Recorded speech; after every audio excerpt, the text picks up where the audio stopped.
الله أكبر الله أكبر.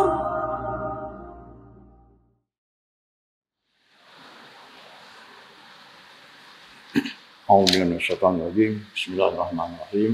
Assalamualaikum warahmatullahi taala wabarakatuh. Kita mulakan kuliah Maghrib pada malam ini dengan membaca Ummul Kitab Al-Fatihah. A'udzu billahi minasyaitonir rajim. Bismillahirrahmanirrahim. Alhamdulillahirabbil alamin. Arrahmanir rahim. Maliki yaumiddin. Iyyaka na'budu wa iyyaka nasta'in. Shiratal mustaqim. Shiratal ladzina an'amta 'alaihim ghairil maghdubi 'alaihim waladdallin. Amin. Shadaqallahul azim. Alhamdulillah, syukur Allah SWT. Pada malam ini kita dapat berkongsi ilmu. Semoga Allah memberkati usaha baik kita ni. Tuan-tuan Imam, Tuan-tuan Bilal, ahli jawatan kuasa pengurusan Masjid Asy-Syarifah, ahli jawatan kuasa pengurusan qaryah, tuan-tuan yang saya hormati sekalian. Jadi pada malam ini kita menyambung membaca kitab Aqidah Ahlussunnah wal Jamaah. Kita dah sampai ke muka surat 304. Sambungan kepada bab yang membincangkan tentang qada dan qadar Allah Subhanahu wa taala. Kita yakin dengan kebesaran Allah Subhanahu wa taala. Dengan ilmu yang kita berkongsi ini, kita yakin dengan kebesaran Allah Subhanahu wa taala. Kita yakin dengan kebijaksanaan Allah Subhanahu wa taala. Falsafah qada dan qadar. Falsafah. Asal perkataan falsafah ni daripada perkataan filosofia. Filosofia. Di Greek, di Yunani, Itali, di Rom, disebut filosofia. Philo artinya suka. Sophia artinya kepandaian. Suka kepada kepandaian. Jadi falsafah, dia terusnya disebut sebagai falsafah. Hala tuju. Untuk nak mencapaikan tujuan kita itu, mesti ada hala tuju. Ada matlamat. Ada objektif. Itu dipanggil falsafah. Qada dan qadar. Percaya kepada qada dan qadar, Allah adalah merupakan suatu perkara yang amat penting dalam hidup dan kehidupan manusia sehari-hari. Ini amat penting dalam kehidupan kita ni. Percaya kepada qada dan qadar Allah. Qadar artinya perancangan Allah Subhanahu wa taala. Qada ialah penentuan berlakunya sesuatu perkara itu. Mereka yang tidak percaya kepada qada dan qadar Allah akan merasa sedih dan berduka cita apabila mereka menerima suatu bala bencana.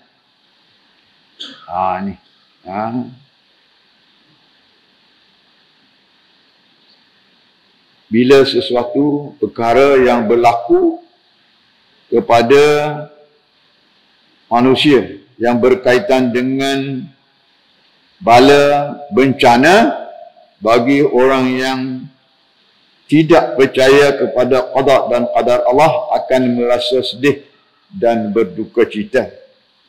Allah menyebut dalam surah As-Sajdah, wala nuziqannahum minal azabil adna dunal azabil akbar la'allahum yarji'un. Allah kenakan suatu bencana yang kecil, dunal Bukan bencana yang besar. Akbar, bukan. Apa tujuannya? La'allahum yarji'un. Semoga mereka ingat kepada Allah Subhanahu Wa Taala. Supaya mereka patuh kepada perintah Allah Subhanahu Wa Taala.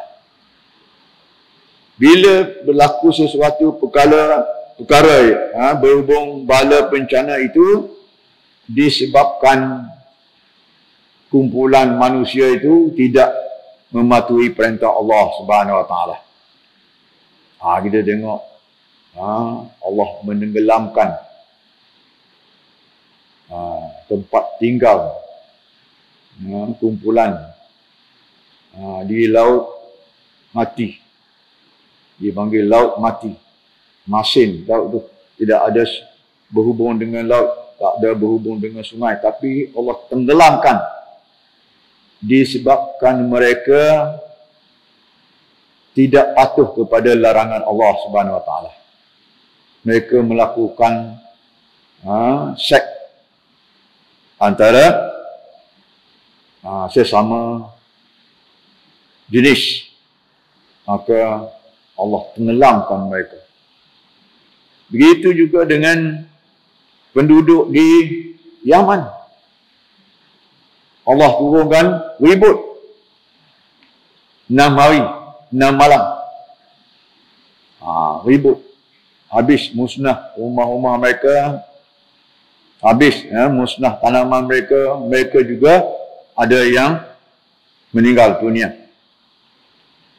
Ketentuan Allah Subhanahu Wa Taala. Kerana mereka tidak mau beriman kepada Allah Subhanahu Wa Taala. Mereka menyembah berhala. Ini ialah ketentuan Allah Subhanahu Wa Taala. Misalnya, seorang yang kematian suami atau isteri yang dikasihinya atau kematian anak yang disayanginya atau rugi dalam perniagaannya dan sebagainya, akan bersedih hati dan berduka cita menerima bala bencana yang menimpa dirinya itu. Apa sebab? Kerana dia tidak ingat kepada Allah Subhanahu Wa Taala. Semua itu adalah penentuan daripada Allah Subhanahu Wa Taala. Allah yang mencipta dunia ni. Allah yang mentadbir dunia ni. Allah yang menentukan qada dan qadar Allah Subhanahu Wa Taala itu. Tapi kalau seorang itu kukuh keimanan dia kepada Allah Subhanahu Wa Taala, walaupun berlaku kematian isterinya, kematian anak yang disayanginya, tapi dia ingat itu adalah qada dan qadar Allah Subhanahu Wa Taala, ketentuan daripada Allah Subhanahu Wa Taala. Dia tenang perasaan dia. Dia ingat kepada Allah Subhanahu Wa Taala. Kalau dia tidak ingat tentang kebesaran Allah Subhanahu Wa Taala, qada dan qadar Allah Subhanahu Wa Taala, dia akan berduka cita. Dia akan bersedih. Seperti mana berlaku pada zaman Rasulullah, bila berlaku kematian ni, orang perempuan ni dia menepuk-nepuk dada dia. Dia beraung-raung dengan sebab kematian keluarga yang disayangi itu. Rasulullah larang. Naha an ziyarati qubur. Kuntum naha an ziyarati qubur. Kamu semua dilarang menziarahi kubur.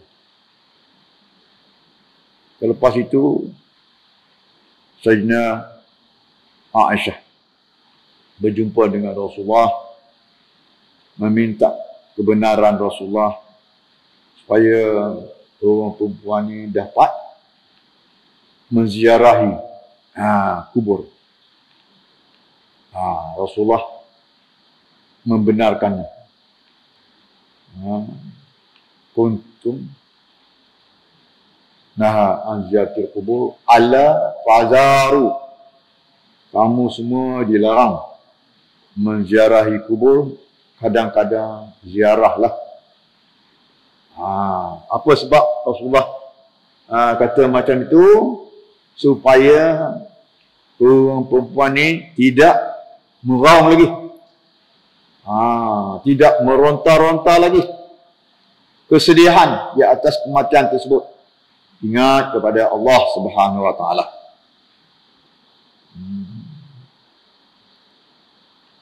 Tetapi bagi mereka yang percaya kepada qada dan takdir Allah, mereka hanya berkata kesemuanya itu adalah qada dan takdir Allah yang telah ditentukan dan ditetapkannya kepada siapa yang dikehendakinya.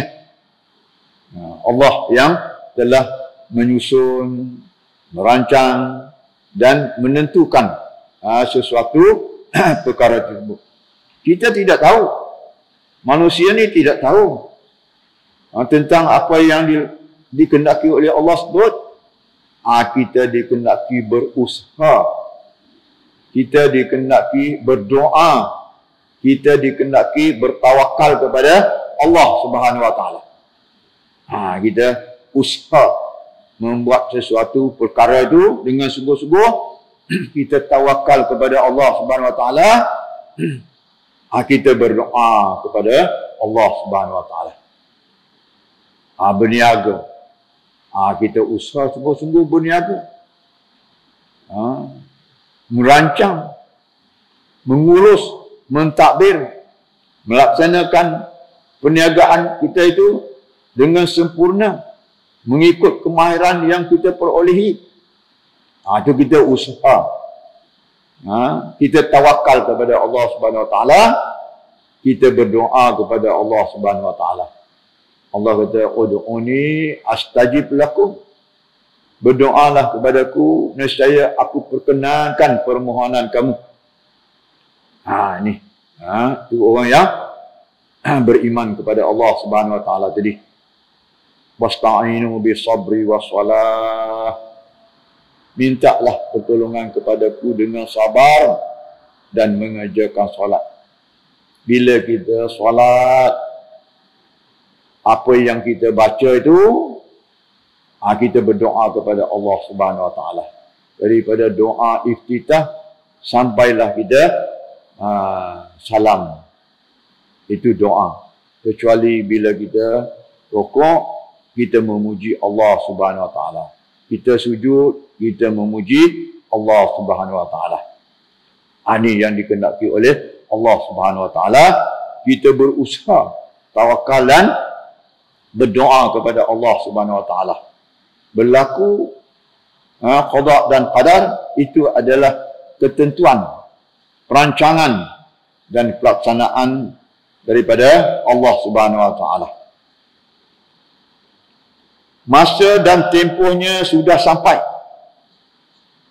Tidak siapa pun yang boleh menahan dan menghalang qada dan takdir Allah taala itu.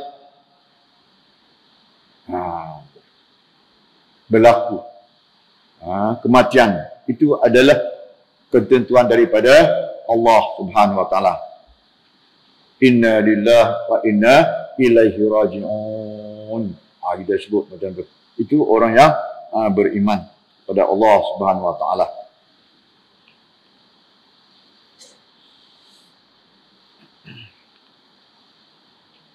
Dan mereka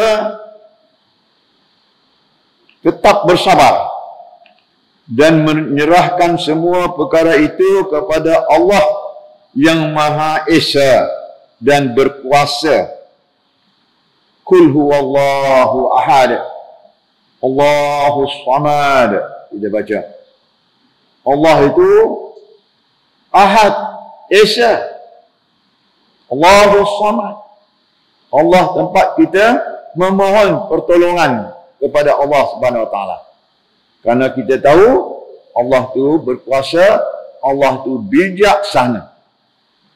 Allah mendengar permohonan kita. Kita berusaha, bersabar, dan menyerahkan semua perkara itu kepada Allah yang Maha Esa dan berkuasa, dan mereka menerima segala perkara yang berlaku ke atas dirinya dengan penuh keinsafan dan ketakwaan kepada Allah Subhanahu Wa Taala. Insaf,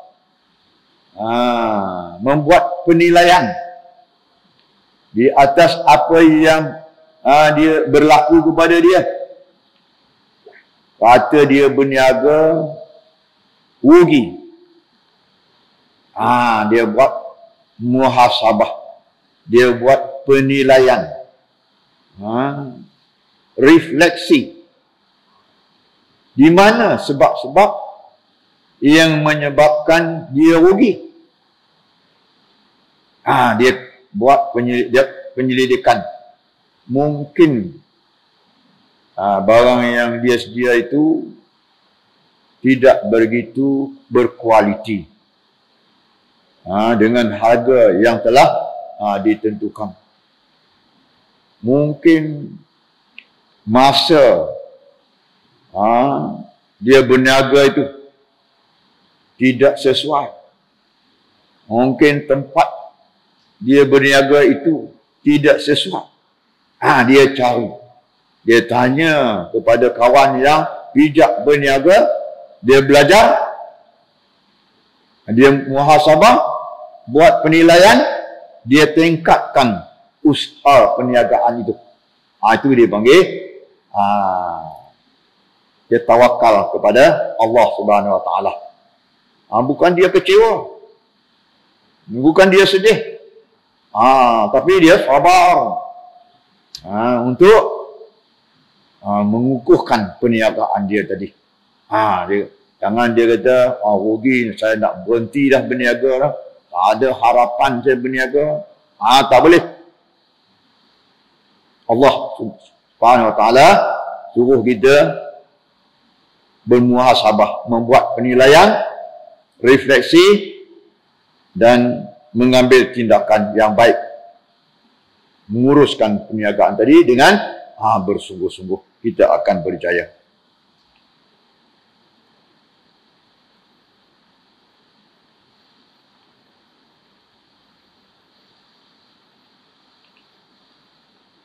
Begitu juga bagi mereka yang percaya kepada qada dan takdir Allah. Apabila mereka menerima sesuatu nikmat yang dikurniakan Allah kepadanya, mereka tidak sombong. Jangan megah, jangan takbur. Ini kerana saya yang usaha dapat. Itu dia sombong.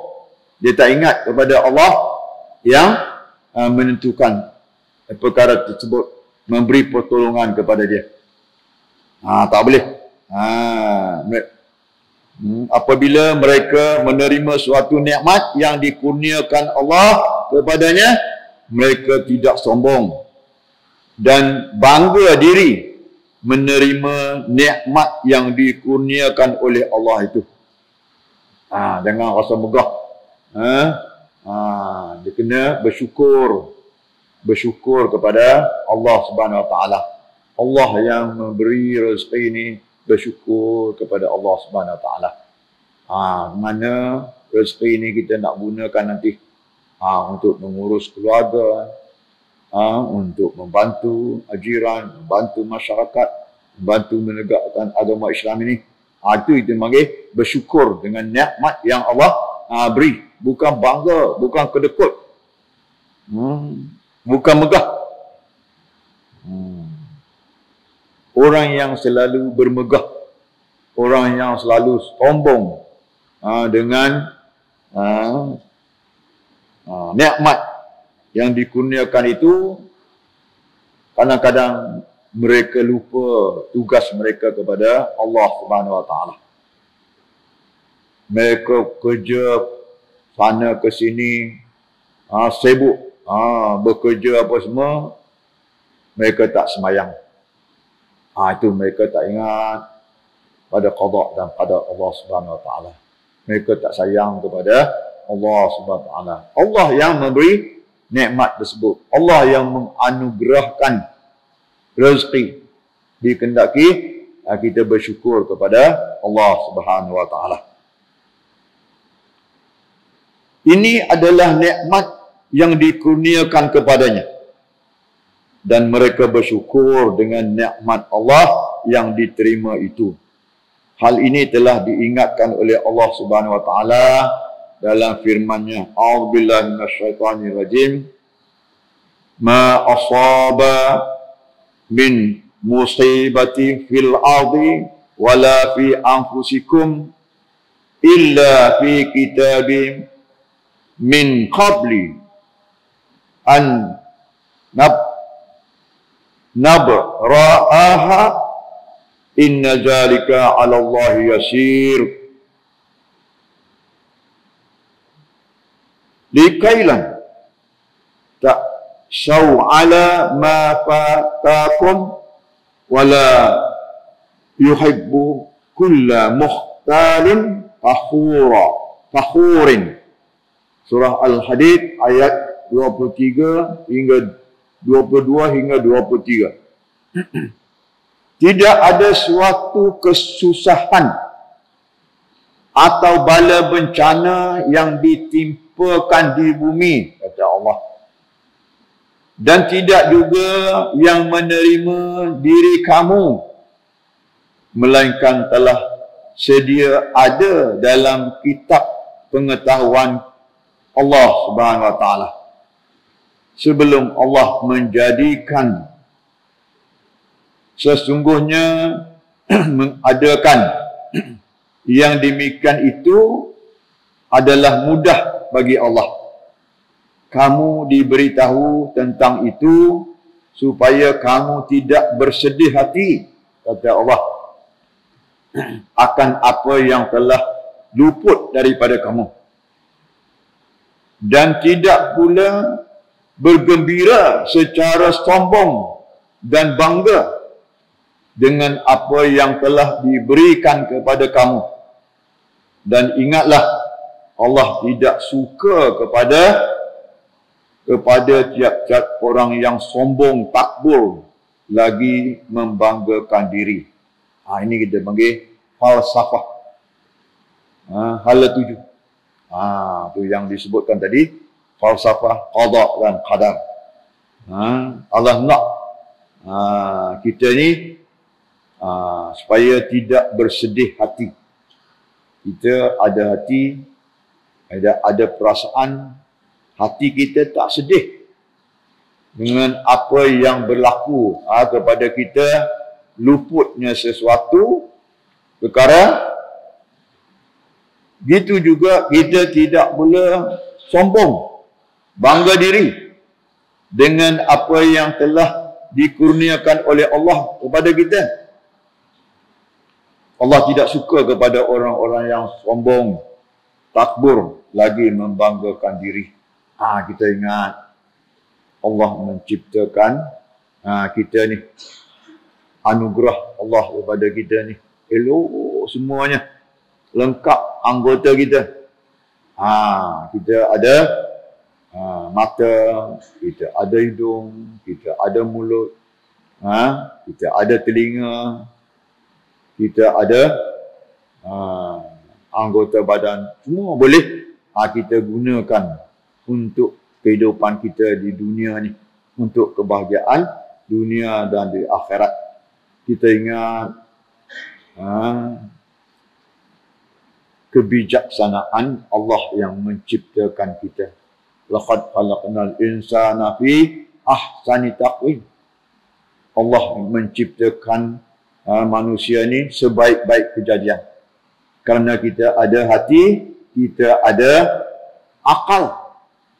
Makhluk lain, dia ada anggota, ada hati saja, tak ada akal.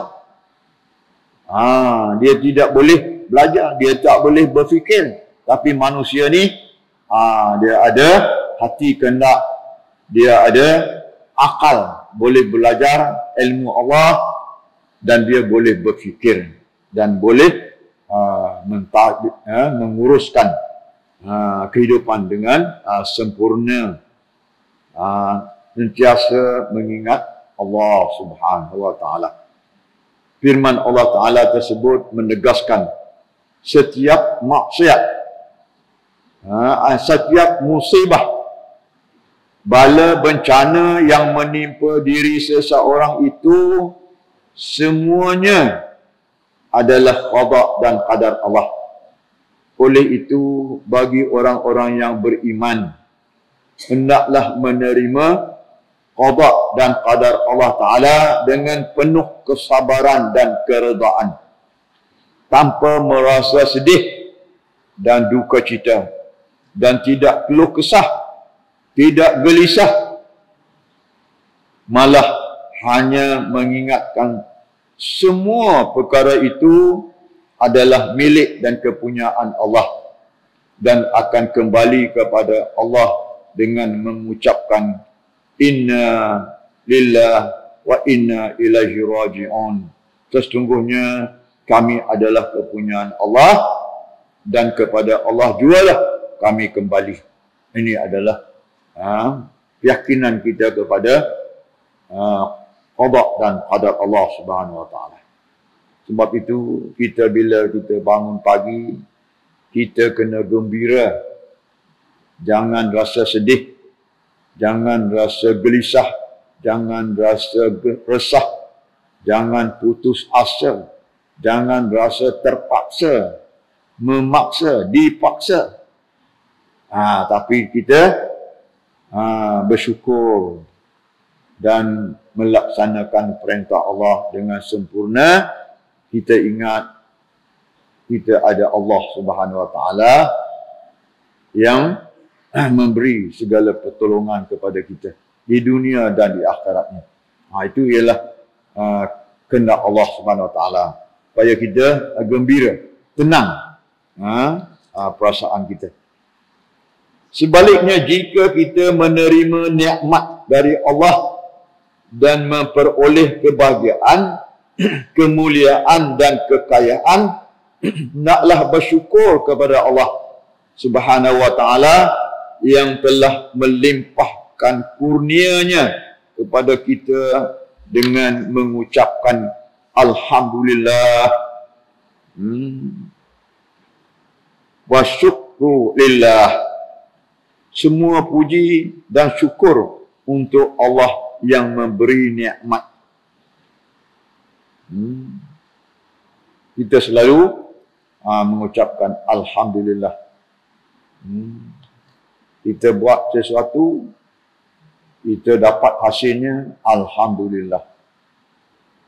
Segala puji bagi Allah Subhanahu wa taala. Kita memuji Allah Subhanahu wa taala. Sehubungan dengan ini, Ibnu Abbas radhiyallahu anhu berkata, "Laisa min ahadin illa wa huwa yahzanu wa yafrahu, walakinnal mu'mina yaj'alu musibatahu sabran wa ghanimatahu syukran." Al-Khuttabi, setiap orang yang ada yang duka dan ada yang suka, tetapi orang yang beriman sentiasa bersabar menerima musibah dan syukur menerima nikmat Allah Subhanahu wa taala. Ini adalah sangat penting bagi kita sentiasa kita bersyukur dengan nikmat Allah Subhanahu wa taala, bersabar dengan sesuatu perkara yang kita alami, kita memperbaiki kelemahan, kesilapan dan kita terus yakin dengan kebesaran dan kebijaksanaan Allah Subhanahu wa taala. Dan diriwayatkan daripada Ibnu Mas'ud radhiyallahu anhu bahawa Nabi sallallahu alaihi wasallam bersabda, la yajidu ahadukum ta'mal imani hatta ya'lama anna ma asabahu lam yakun liyukhti'ahu wa ma akhta'ahu lam yakun liyusibahu. Seorang kamu tidak akan merasa kelazatan iman sehingga ia mengetahui, yakin bahawa sesuatu yang diuntukkan untuknya mesti akan diperolehinya, dan sesuatu yang tidak diperuntukkan untuknya pasti tidak akan didapatinya. Ni dia yakin. Dia yakin apa yang dia peroleh itu adalah ketentuan daripada Allah Subhanahu wa taala. Apa yang tidak diperoleh itu juga adalah ketentuan daripada Allah Subhanahu wa taala. Jadi apa yang perlu kita buat, kita yakin dengan kebesaran Allah Subhanahu wa taala. Kita yakin dengan kebijaksanaan Allah Subhanahu wa taala. Mencipta, menyusun, mentadbir dan melaksanakan sesuatu perkara itu dengan sempurna, berdasarkan kehendak Allah Subhanahu wa taala. Kita tak boleh rasa kecewa, rasa kebimbangan, rasa kelemahan. Yang penting ialah kita kena berusaha. Innallaha la yansur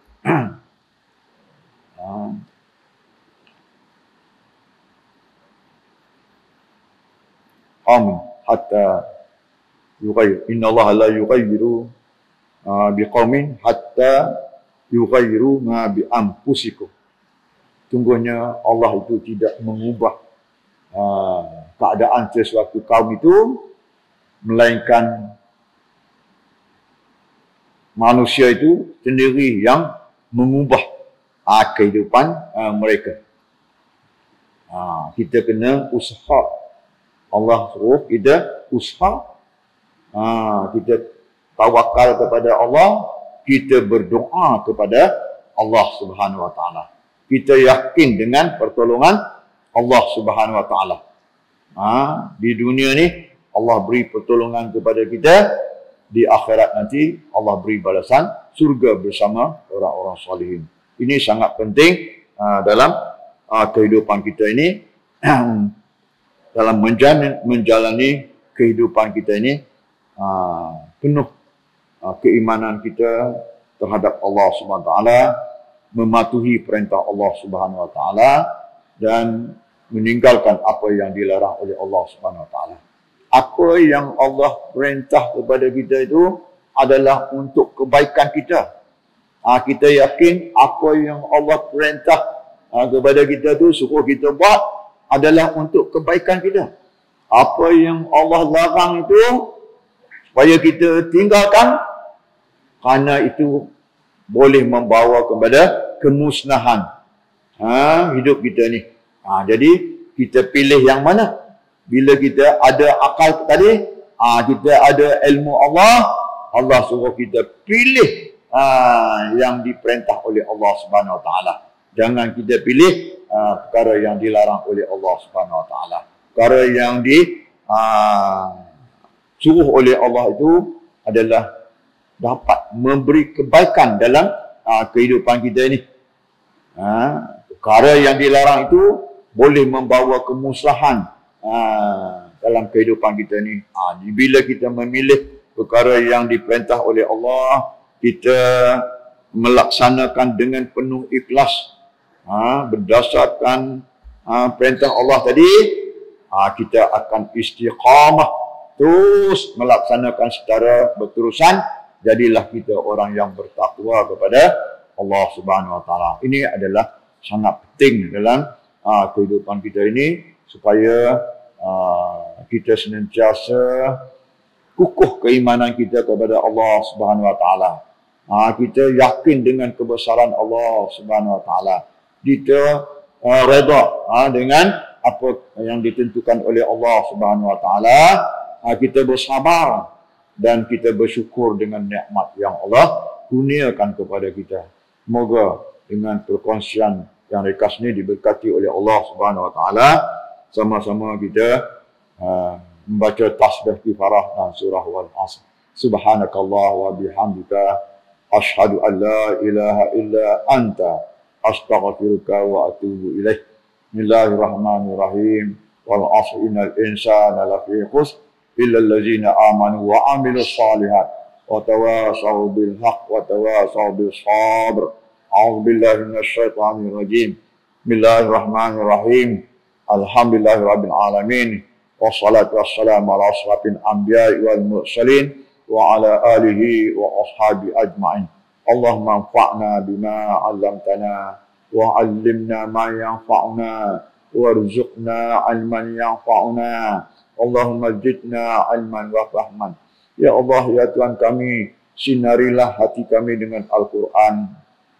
Ya Allah, ya Tuhan kami, elokkanlah akhlak kami dengan Al-Quran. Ya Allah, ya Tuhan kami, kukuhkanlah keimanan kami untuk kami melaksanakan perintah-Mu dengan ikhlas, ya Allah. Allahumma jaminna bin afiyah wassalamah wa haqiqna bi taqwa wal istiqamah wa a'izna min mujibatin nadamah fil hali wa mali innaka sami'ud du'a. Wa sallallahu ala sayyidina Muhammadin wa ala alihi wa sahbihi wa barik wasallam. Walhamdulillahi rabbil alamin. Taqabbalallahu minkum inna wa minkum taqabbal ya karim.